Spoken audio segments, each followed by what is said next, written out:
नमो भगवते वासुदेवाय नमः। स्वागत है आपका एवीएस कॉर्नर में।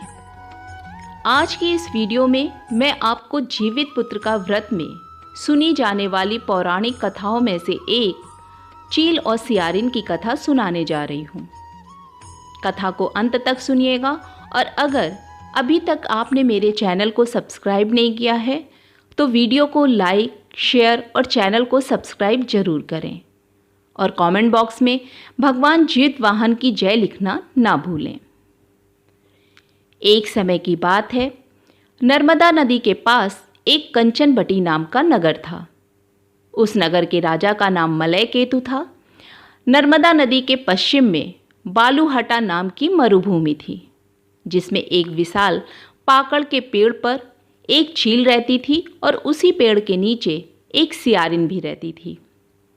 चील और सियारिन दोनों ही पक्की सहेलियां थीं।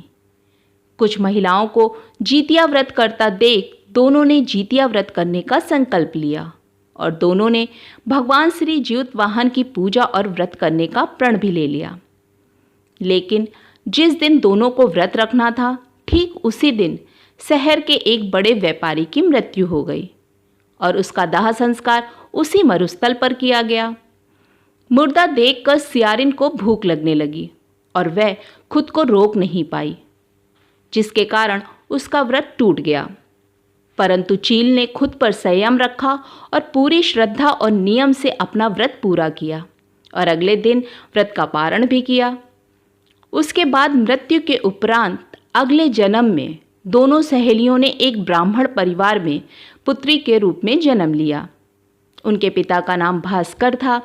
चील बड़ी बहन और सियारिन छोटी बहन बनी। बड़ी बहन का नाम शीलावती रखा गया और उसकी शादी बुद्धसेन के साथ हुई।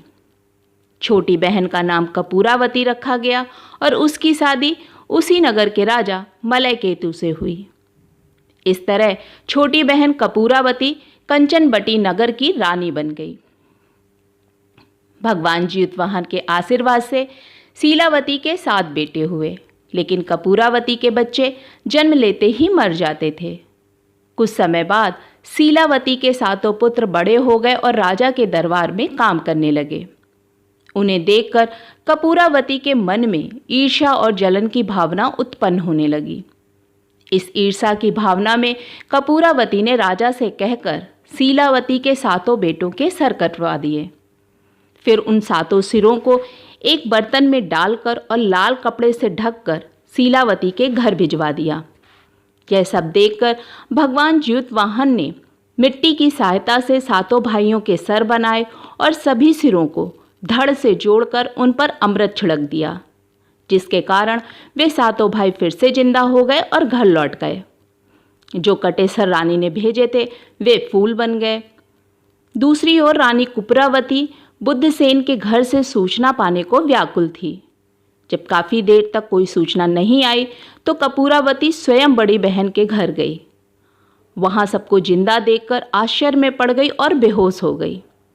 जब उसे होश आया तो बहन को उसने सारी बातें बताईं। अब उसे अपनी गलती पर पछतावा हो रहा था। भगवान जीतवाहन की कृपा से शीलावती को पूर्व जन्म की सारी बातें याद आ गईं और वह अपनी छोटी बहन को उसी पेड़ के नीचे ले गई जहाँ पर वे लोग पहले रहती थीं और वहाँ पे जाकर उसने पूर्व जन्म की सारी बातें बताईं, जिसे सुनकर कपूरावती एक बार फिर से बेहोश हो गई और वह मर गई। जब राजा को इस बात की सूचना मिली तो उन्होंने उसी जगह पर पेड़ के नीचे कपूरावती का दाह संस्कार कर दिया। बोलो भगवान जीतवाहन की जय।